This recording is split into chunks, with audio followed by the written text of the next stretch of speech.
Hi, everyone, and welcome back to the Growth Frequency. Today's guest is someone who has led at the highest level of national security. Scott Stalker is a 31-year Marine veteran who held senior leadership positions at the NSA, US Cyber Command, and Space Command, making history as the first and only Marine to serve in those top roles. Today, he is the founder of S2 Stalker Solutions, where he brings that same level of discipline, clarity, and operational insight to the world of leadership development and national security consulting. In this conversation, we dive into his transition from military to being a business owner, what it takes to build a high performing team, and how modern organizations can strengthen both their culture and their cyber defenses in a rapidly evolving world. If you are a founder, executive, or a team leader,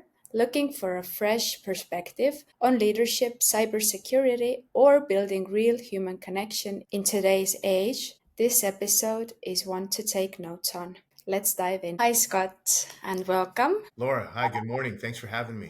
Can you share a bit about Stalker Solutions and what your current focus is? Yeah, thank you. And, before I speak specific to my company, I think a little bit about me helps to lead into why the business. So I am a retired Marine. I did 31 years in the Marine Corps. And my last 10 or so years, I was focused on a lot of strategic levels. So I was a senior leader at the National Security Agency, at the Defense Intelligence Agency, at Cyber Command, and at Space Command. And that gave me great context into national security and things going on at the higher level of US government. When I retired, I had many options. Okay, do I want to get a government job? Do I want to go into industry? And I decided instead I would prefer to start my own company because I saw the things needed in government with our partners and allies. And so I decided to create S2 Stalker Solutions. S2 is not just my name, Scott Stalker, but it's also in the military. You'll hear S2 at a tactical level, at a battalion or regiment. Historically, that means the intelligence unit. So there's some kind of trickery on how I built that. S2 being intelligence, and then Stalker Solutions. I'm focused on solutions instead of identifying problems. How do I solve problems? And I think that's the key thing that we need. My company predominantly focuses on government work where they have needs. I offer solutions in the national security area, and then oftentimes in leadership as well, because I was doing a lot of leadership at the senior level. So if they need something in the intelligence world, space, cyberspace, artificial intelligence, unmanned, you name it, those are the areas of my expertise and where I can offer them both talent or solutions to help them get over some of the issues. That fits in well with some other things I'm doing. So I'm also a senior fellow. When I retired, I became a senior fellow at the National Defense University, where I not really teach, but I kind of facilitate learning for a few weeks out of the year at the National Defense University in Washington, D.C. Very fascinating. It's fascinating. It's lovely. I never thought about this, but I think in many ways, Laura, you put one foot forward, you have goals and dreams. And as you build a network and people that are in different areas of the world and business, you get to know them. And if you can perform well and you're a good person, oftentimes more doors are opened. And I'm finding that. Yeah. What does a typical day look like for you now when you're running your own business, and how has your life changed? A typical day is that there are no typical days. Every single day is different. As an example, I'm driving to Washington, D.C., which from where I live in North Carolina to D.C. is about 5 hours. I'm going up there Friday morning. There is not 15 minutes of break for me in that drive. I have business calls all the way up there, which is a bit intense. I hope I don't have to use the restroom, but that's one of the ways I realize, okay, I can't get all these calls in. Let's layer those during a drive up to Washington, D.C. and do hours of business. Other times I'm traveling and going to an event where I'm consulting with a company or going out to try to help them find a solution to their problems. Some of it is really boring administrative work where I'm not just doing invoices, but I'm looking for things on some of the websites the US government advertise, such as sam.gov or GovWin, where they're advertising, here's some requests for help. And I'm looking for, okay, can I partner with somebody or do something like that. And so there's some boring things to it. I also just wrote a book on leadership. I plan to write a couple more books in that area. And so there's been a lot of late hours where I've been working on my book, and professionally speaking about things in leadership as well. So I'm probably busier today in retirement than I was on active duty, but all of it is for things that I love and enjoy. Not that I did not, I certainly loved serving, but I'm much busier today, engaged in a myriad of different topics. And at the end of the day, it's things I love doing. Yeah, no typical day, but I know they're all very intense. This week specifically, I've purposely slowed down because Monday, my daughters, I have three young girls, start school again. And there's the beauty of being retired or in charge of your own schedule is there's some red lines, and I'm not willing to miss their first day of school. I'm not willing to do certain things in order to be there for my family. So there's some balance there as well where I can. How was or how has the book writing process been for you? I'm asking because I wrote the book as well. So I'm Yeah. very curious because some people love to write and some do it because they have to, but they are not fans of the process. How has it been for you? I am a big fan of the process. That is predominantly what I like in life. I love the process. I love the work. I love the grind. I don't necessarily care about the accolades at the end. I genuinely don't know or care if it's going to sell one book, but I love pouring into it and working through it, especially with professionals that have done this before. So, for example, I did one on leadership. There's a lot of leadership books out there. So I tried to research and find areas that haven't been covered, targeting audiences that need it more. So, someone my age, I'm 50 now, I don't necessarily need a book on leadership. If I haven't figured it out by now, might be too late. But if you're in your teens or early 20s, you could use some of the examples and experiences that I have gone through in order to become a better leader or to make decisions on your own. And so I tried to focus it there. I've genuinely loved it. I'm very close to, I think probably in a month or so it'll be on the shelves, and I've enjoyed it. And I've planned this out fairly well. So there's a series of three that will be in this kind of umbrella of books. Hopefully that leads into a TED Talk, because I want to do one of those and really get out there. I enjoy public speaking, professional speaking, and all of this kind of helps. So I think there's a book in everybody. You just have to figure out how to tell that story so it's interesting, whether you're someone who was down on their luck and rose to the top, or someone who's been consistently doing well and have exciting things to share. We all have a great book in us. And so for me, it's been a great process. Wonderful. What was your book on? Relationships. Okay, incredible. Well, we can all get better at that. That's for sure. Yeah. I'm curious, how did you approach marketing when you first launched your business, and what has been the most effective in getting your message out? Yeah, branding and marketing, that's a really good question. That's a great subject. I spent countless hours on what does the logo look like? How do I market the name? And I kept coming back to this conversation I had with a senior leader in the Marine Corps early on about targets and how to be on target. And it represents everything, not necessarily the bullet on the target, but when someone calls Laura, do you deliver on time, on target? When someone calls my company, I'm on time, on target. So I looked at the logo, and if you look at my logo for S2 Stalker Solutions, the S and the 2 could be interchanged forward or backwards. It doesn't matter if they're upside down or sideways. They look the same. And the outer shell is kind of a bullet casing because I want to be on target. And I thought that looks really nice, really cool, and different. So I branded it that way. And then instead of me inundating people with come to my business, use my services, buy me, I decided to go a different way. And I wanted to sell trust. So I believe that if you are going to take a risk with a company and do business with them, you're not going to do so because they have the shiniest object, the cheapest product, or the newest gizmo. You're going to do that because you have trust. And so through a campaign of putting posts out there on LinkedIn, talking to professionals, all I did was say, this is my company and this is what I represent. And I tried to build that professional reputation, that trust, and that has brought an interest into what I do. I think if I had gone the other way and kind of begged people to do business with me or hey, here's my website, figure out what you need from me. Perhaps that would have worked. Maybe I'm wrong, but I think in life, trust is what sells first. And so that's how I've tried to market and brand my company. Yeah, I have to say your website is so good. Thank you. Thank you. Yeah. Yeah, it looks very trustworthy. Like you said, this was the goal. But when I was searching for information, I was like, wow, this has been done in a very, very nice way. So, Well, that is little to do with me and more to do with hiring the right people to help.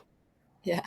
My only guidance is I want it clean and simple, and I don't want a lot of stuff on there because no one's going through your website or anything to read the history of the world. It's really, what do you do, who are you, and how do I find you? That's it. Other than that, I think some mystery is good too, because if you put it all out there, they may say, well, this isn't for me. Let me tell you the basics, and then you can reach out and we can have a conversation. So I appreciate it, Laura. Thank you. Coming from a military background, how did you start building your personal brand? That's another great question. And I think a lot of people believe that wherever someone is how they started. That's not the case. I was moderately well known in the Department of Defense only because I had senior positions. So that gave me a leg up on some, a step behind on others. But I had a great conversation with an individual as I approached 30 years in service. And I had, really one other opportunity to do something. And if that opportunity fell through, I was going to get a phone call to say, hey, you're retiring. And so that was the blinding flash of the obvious where you got to make a decision here. And this guy, Mike, he basically talked to me and said, hey, LinkedIn's a great tool to do this. Here's how you go about it. And Laura, for me, I'm either an in or an out person. I don't rent. I either buy or I sell. I'm in or out. That's just who I am. That's not necessarily a good thing or a bad thing. It just, I know me. And so I decided, all right, if I'm going to do LinkedIn, if I'm going to be on here, there's going to be some certain rules. I'm not going to talk about certain things, politics, religion, so on and so forth. For one, I'm not a politician and I'm not a priest. So no one's coming to me for conversations on that. So stay out of that. What am I? I'm in the leadership realm. I'm a positive and uplifting person. So I always want to be kind and professional. So any of my engagements will always stay in that league. And then also focusing on national security. And so I set out on a campaign. And as an example, my stuff this week, everything is about professional speaking. So I build on that. I share a post every morning at 6 a.m. and I continue to talk about those things. And what I have found is through sharing stories, being honest, being frank with individuals, and helping others, not seeking a job, not seeking an opportunity for myself, almost every single day through that consistency. And I mean this sincerely, almost every single day, someone reaches out and says, hey, there's this opportunity for you, Scott, or I'd like to introduce you to a partner or so on and so forth. And really it gets back to, again, that premise of selling trust. And hey, they know I'm consistent. They know what I represent. And in this area, opportunities are earned and often shared with me through that. And so I encourage people, wherever you are, whether you're an 18-year-old kid and you're just starting college, or you're a 50-year-old man like myself who's got some notoriety, if you want to go somewhere else, if you want to improve, if you want more, or if you want to help more people, set out a plan and figure out how you want to do that. The way I did it is the way I did it. It worked. There may be a smarter way to do it for you, but you have to have a plan and an idea where you're going, and then go after it. Don't listen to the naysayers. Just go after it. And through sincerity and kindness and professionalism, people will seek you out. It takes time. It may take more time for you. It may take less time for you, but it will happen. And so, yeah, it's been a great journey, Laura. And I think to myself, what does this look like in 5 or 10 years? It's going to be even more incredible and more remarkable. Yeah, people should look at your LinkedIn page. This is the second thing that I wanted to mention. You have done it in an incredible way. Did you hire someone for consultancy, or you did it all by yourself?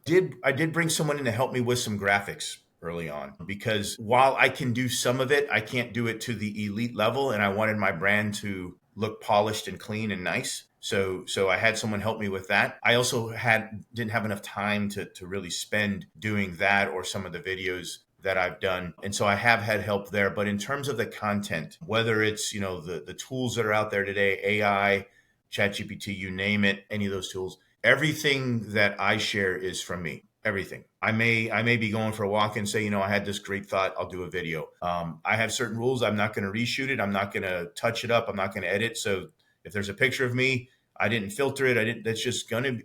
And I think we all have our own way of doing things. That doesn't mean you have to do it your way. But I want to always be thought of as honest and real.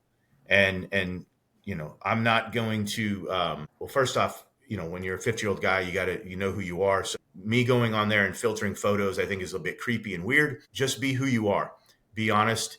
So yeah, everything on LinkedIn is mine. But I don't just wake up in the morning and say, let's post this. I don't just have an epiphany and do that. I really plan and think through everything so that it leads to a story. And again, like I said, this week is about professional speaking. Next week is a different series, and so on and so forth, so that there's consistency and thought behind things. Whether it's a senior executive, a general officer, an ally from a foreign partner, you name it, people reach out to me all the time and say, hey, that really resonated with me. Thank you very much. And sometimes they don't resonate with people, and that's okay as well. We're not flawless. We don't walk on water. But I think as long as you're real and consistent and professional with it, you'll have great success. Yeah, I agree. Thank you, Laura. From a cybersecurity perspective, what should companies be most mindful of when integrating AI into their systems? This is a hot topic right now. What risks or threats do you see emerging as the most serious right now? Great topic, an evolving conversation, an important piece here. I think one of the greater risks is not using it. You will fall behind and you will become irrelevant. And there's stories about Blockbuster Video. There's stories about Kodak Film, which actually is known for inventing digital film. And now Kodak is not even thought of as an area because they didn't see the future. So without question, artificial intelligence, large language models, and the tools that are out there are here to stay. Running and hiding from that is really the fastest way to being irrelevant. It's also a quick way to be irrelevant if you think that you can relegate and delegate all of your systems and capabilities to AI. It's not there today as well. So integrating it is incredibly important. How do you have processes and things that are mundane that you do every single day that perhaps you can feed reports to automatically? It can summarize those reports and save your employees and your workers time, ultimately generating more revenue for your company. So I think that's critical as well. In the areas of cybersecurity, the weakest link is rarely the software. The weakest link is rarely the hardware. The weakest link is predominantly and most likely the person. And that's not a smack in the face to anything. Right now, software that's updated all the time. I mean, I literally just updated my iOS last night. It's updated so fast and so quickly that those that are trying to gain access to your systems, those that are trying to gain access to your tools and ultimately do nefarious things, whether it's steal money, you name it, are going to look for the weakest link. Just like if I was going to rob someone's home, I'm probably not going to go to a home that has a bunch of security guards up front. But the individual who didn't lock their door, that's a great place to go. And so that analogy holds true in cyberspace as well. If I can get someone who I know has a weak password, if I can, you look at a lot of the phishing things that are out here. I get texts often now that'll say something that's like, hi, Scott, good to hear from you. Are you open to dinner tonight?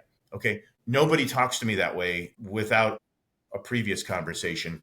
So I know those things are scams. But if I can get one person to respond and potentially now I have access to their systems and tools, I can go in and adjust my administrative rights, take over their system and go on and on and on from there. That's most likely how things are going to play out. So kind of two separate but integrated topics here on cybersecurity and AI. As it relates to business, I think you're on a fast path to being irrelevant if you're not willing to integrate with it, but you've got to do so wisely. Conversely, in the areas of cybersecurity, I'm not as worried. I pay attention, but I'm not as worried with the software that's out there today, I'm predominantly making sure are the people that I'm integrating with, are the employees, are those that work with me, for me, or I work with, mindful of the threats that are out there that evolve every single day. Laura, I saw a video a couple weeks ago for an individual I know. It was a joke, but I watched the initial part of that video and I could not tell it was fake. But this is for a fame. It was undone by a famous person, so to speak. And I'm watching this video and I thought, how did they get this person to say these things? This is incredible. I'm very well trained and educated on this topic. It took me a few seconds to realize this is fake. Now, imagine doing that to a group of seniors. Imagine doing that to younger folks that don't play in this space every day. All you've got to be able to do is fool a couple of them. And unfortunately, you can then take advantage of them if you're a nefarious actor. Obviously, not something I'm promoting or hoping for, but we all have to educate and raise our level of education in this area of artificial intelligence and cybersecurity. Yeah, on social media, on Instagram, on TikTok, I've seen many strange videos, Oh, yeah. reels of celebrities or politicians speaking. And even they try to fake like podcast episodes and they make it seem so real that when you're not putting in so much of your attention into the video and trying to analyze it, but you just scroll through, Yeah. oh, he said that, she said that, then it's very easy to be scammed in a way Yeah. on social media with information too. Yeah, it's and the sad part and the truth is all of those companies can stop this. The technology exists today. They're not going to stop until it impacts their bottom line. The shareholders want to continue to generate revenue. They want to increase their business and make more money. And so long as consumers use the products and increasingly use the products, they can sell more things. That is all noise when it comes to the bad videos and so on and so forth, the stuff that it's out there, right? And so we need the international community, the U.S. government. We need other governments to say this is unacceptable. The tools exist right now to fix this. And I don't know what it's going to take, right? So there's things out there, revenge pornography and all these other things that are fake and not real. But you know this, Laura. Once it's out there, it's kind of out there, and it's almost like guilty until proven innocent. You have to then have it removed. Let your family and friends know, hey, that's not me. Let me use a minor example. Certainly not in this league, but when I was in uniform, and many others have felt this as well, maybe yourself, Laura, I had a lot of fake social media accounts created. And I thought to myself initially, why would someone do this? You're not going to gain royalty. You're not going to get invited to Buckingham Palace. You're not going to make millions of dollars. Like, this is silly. The reason that was done in my case, and there's a lot of different reasons, but in my case, is they could use a true story of an honorable, quote unquote, soldier. You can make up this story about a war hero. Yes, I've served in combat. I am not a war hero. But you can use all these things and then do one of the worst things ever, and that is exploit widows. And so they would create these fake social media accounts. They would find women who were down on their luck, who were widows, and they would create these false relationships with them and then get them to send them money. And sadly, when people are in a bad state emotionally, when someone can make them feel good about themselves, sometimes you can achieve your goals, in this case, a horrible goal. And so that is another area. And social media, again, has the tools to prevent this and stop this. They're unwilling to do so at a fast enough speed. And in my case, I still find occasionally some that are out there, but they're unwilling to do it at a fast enough speed because it doesn't impact their bottom line. And that, sadly and unfortunately, is the world of business. Is as long as my bottom line is growing, I'm willing to turn a blind eye to these other things unless it impacts them or becomes a huge story. Yeah. Yeah.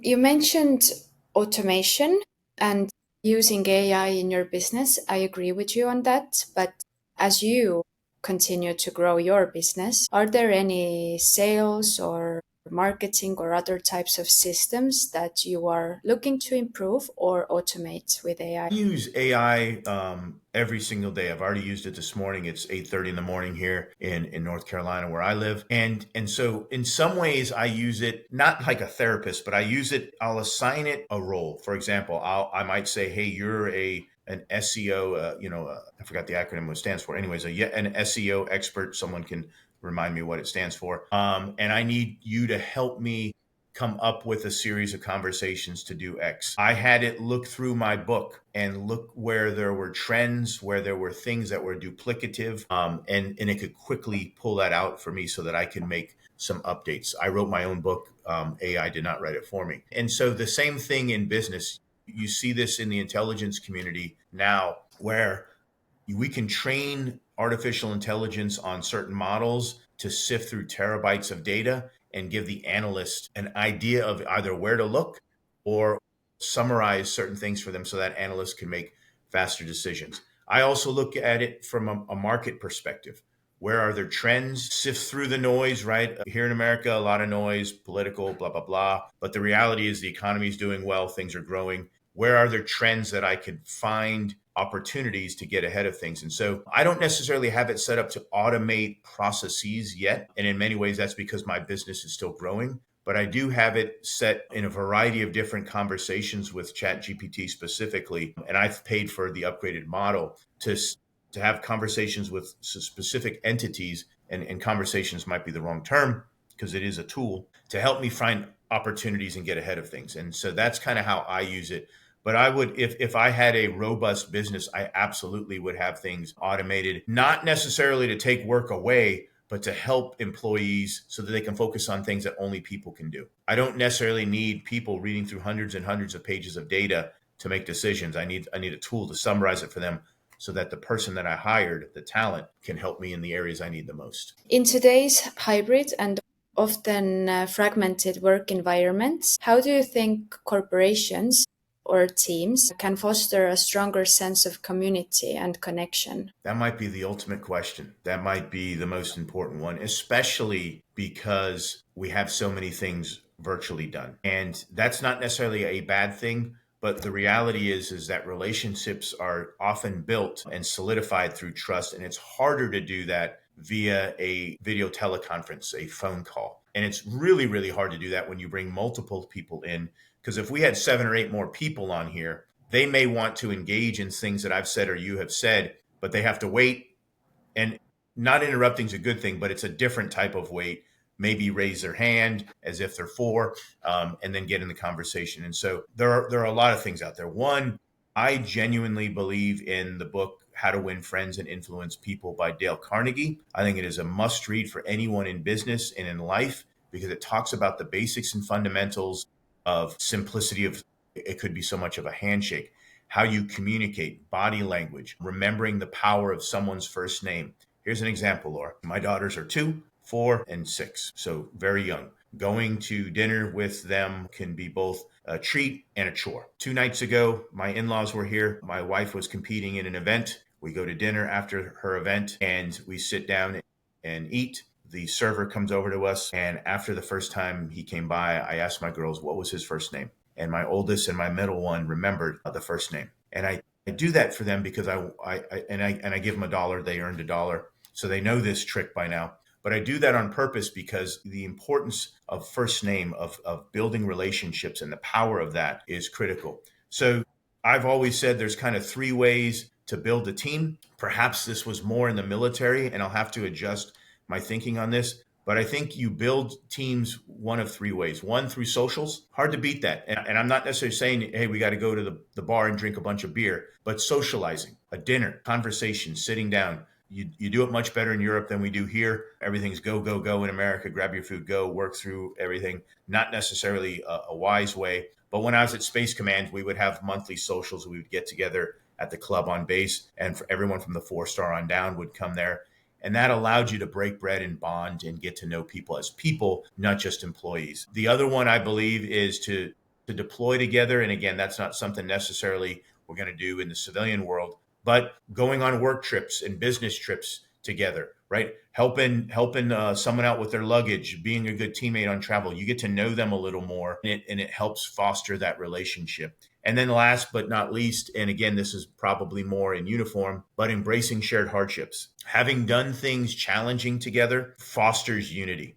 And that could be, rarely does anyone ever say, hey, remember that time we were behind the keyboard for 8 hours? That's monotonous, that's stale, that's boring. But if you can say, man, do you remember that time we were in the office and the AC went out and it was 115 degrees and we were sweating, but we were all there together doing it together, that unifies us. Or maybe in your case, in a few months when it was 20 below zero and cold, but we all did that together and we unified, and now we're a team. And I think those three things may be adjusted for the civilian world, Mhm. are ways that we come together as teams. It's not just hiring a guest speaker and cheering and kumbaya and that sort of thing. At the center of all of it has to be trust. We have to believe that the leader genuinely cares about us. I say love. I think love is a powerful word. It doesn't necessarily have to be relationship love, but if I love my people, if I love my employees, I will do anything for them, to include hold them accountable and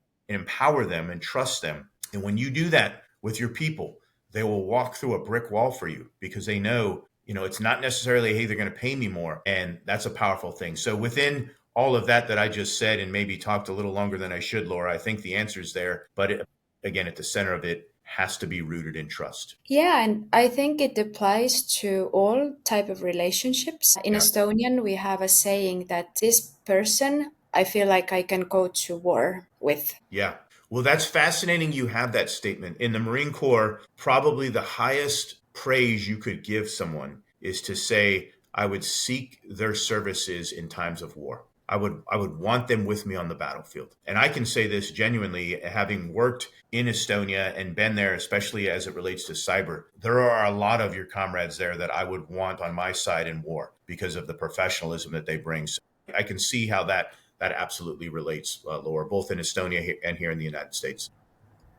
Thank you. Where would you like your business to be in 6 or 12 months? Yeah, so these are metrics that I have. I've got them written down. I hope to have hired in 6 months 5 more employees. And in 12 months, I hope to be at 15 more employees, not for the sake of hiring more people and generating more revenue. And don't get me wrong, that's a beautiful thing. I am a capitalist. I believe in making more money, but doing it the right way. The reason I want to do this is I'm so tied to my veteran community. I'm on several different boards. I'm engaged with many people in the veteran community, is I want to be able to give back. I want to be able to give back to others. And so through charitable donations, time, and support, I'm hoping that a majority, if not all of those employees that I hire are veterans, are spouses of veterans, potentially Gold Star spouses of veterans. If that term, do you know what that term is, Laura? I don't want to insult your intelligence. So Gold Star here in the United States, possibly elsewhere, is related to individuals who lost a loved one in combat, right? My Mhm. wife is a Gold Star sister. Her brother was killed in Iraq. And so these things are deeply personal to me, not just through that relationship, but other teammates that I have buried, and been a part of. And so it's not just generating quarterly revenue. And in 6 months, I hope to, have a nicer car. Could care less about that. It's hiring and giving back to the community. That's where I hope to be. And I've learned this through other great leaders that I work with today. One of them, I'll drop his name, Audie, who is just a kind professional who has done exceptionally well in business, but it's not just about the bottom line. And so you could ask me in 5 years where I want to be. All of it is about growth, but it's always about giving back as well. Amazing. Well, we'll see if I get there. It'll be amazing if I actually do it. So it's maybe easier said than done, but I will. Yeah. In Estonian, we have another saying that the thought counts Yeah, as well. yeah, it is the thought, but we have that saying, and then we still have bills to pay, right? But no, I know I'll get there, and not to sound arrogant, but I see others that are doing this, and I know I can play in that space, and I can do it exceptionally well. I'm smart enough to do that, and I've got the right network and contacts and relationships. It's a matter of getting the first wind, compounding that, right? Taking the small snowball, not easy to say, rolling it down the hill, and eventually I'll have a much larger one. Yeah. Hmm. I'll get there. If you could remove one roadblock in your mission today, what would it be? Wow. Wow. Just one. If I could remove a roadblock, I think far too often there are gatekeepers in the way of progress. So you have in the military, obviously, commanders, and then that's delegated down, different orders. In business, you have CEOs, CFOs, COOs, whatever, and then relegated down. Everywhere I go, working in the Pentagon, hell, being in the embassy in Estonia, everywhere I go, there is a chummy middle that is a gatekeeper to progress. And for some reason, they believe often, or it comes across that they are also the commander, or it's in their best interest to enforce things that they have either no context or no authority on. And so if I could get rid of that roadblock so that the commander's needs, the boss's needs, the business leader's needs are met, and in my eyes, I don't like to meet the standard, I like to exceed the standard, then I think we would be in a much better place. But the reality is that there's just going to be bureaucracy. And so wishing for that is foolish. It's more of how do I play in that battle space? How do I operate there? How do I communicate more effectively? Because I look at every failing that I've had, and I've had many, is always my fault. I didn't communicate well enough. I didn't plan wise enough. I didn't network good enough. All of those things, they're things that I can fix. If I were to sit and say, well, yeah, but there's bureaucrat and the Pentagon, that's going to be there. And that's going to be there everywhere. It's not just the Pentagon. It just happens to be a well-known entity. So yeah, I would love for that to be there, but I deal in reality, and I'm both an optimist, but also a realist. And I think you have to be a bit of both, right? Being a pessimist, not a good thing. Hey, things are going to happen in life. Literally, I was watching the news as I was going to bed last night. I see there's this massive earthquake off the coast of Russia, and tsunami threats and alerts. Still watching what that's going to do and how that's going to play out. Can't control it. Got to deal with it. I've actually, short story here, as I was coming home to see my daughter being born, I was in Alaska, and a 7.0 earthquake hit as I was getting on the airplane. And I thought a bomb had exploded, right? I didn't know what had happened. Not much I can do about that. So I would love to get rid of the bureaucracy, and I would love to make changes to that. But no matter where you are, whether you're dealing in the Middle East and people say that's corruption, or you're dealing with the United States, we can change the words, but it's all bureaucracy that we have to deal with. And so I would love to fix that. I know I can't. And so I have to get better. And that's just the truth. That's very powerful. Oftentimes, when I ask people, not only on this podcast, but overall, about what they would like to change, then almost never do they answer that they need to change themselves. It's always something on the outside. So, this was very powerful. I Thank you appreciate for it, that. Laura. Yeah. Well, I'm a work in progress. Yeah, I'm definitely, I still can't walk on water. So I've got to get better. Thank you so much for coming, for joining us. This was such a strong and powerful conversation. I personally got a lot from it. I hope that our listeners love it too. Thank you again for joining, for sharing your story, your views, and your beliefs, actually. And yes, I wish amazing success for your book, the Thank you. books, all the three books, and your business. Well, I appreciate Laura, and to anyone listening today, if you would like to continue the conversation, certainly you can find me on LinkedIn. We can have these conversations. And I think, the beautiful thing of social media is probably 50 years ago, this would have been impossible. Not just how we're doing this, but even knowing someone in Estonia. Now, obviously, I understand the history where we were with the USSR, but my point is that no matter where we were in the globe, things are challenging. But now we have this great tool to bring us together. And I encourage us to get past the politics and the divisions that our governments are in, but us as people. There's no Russian person that I hate. I know we have Putin and that, but the people, or the Chinese, or American, like, get to know the people, the actual individuals, and you'll find, and this is a beautiful thing about traveling a lot, you'll find most people are genuinely kind and nice and want to help out. Our governments can have differences, and that I'll stay out of those conversations. But the people, and so through the tools. So again, follow me on LinkedIn, reach out, and I'd love to further this conversation. Laura, thank you very much for this opportunity. Thank you.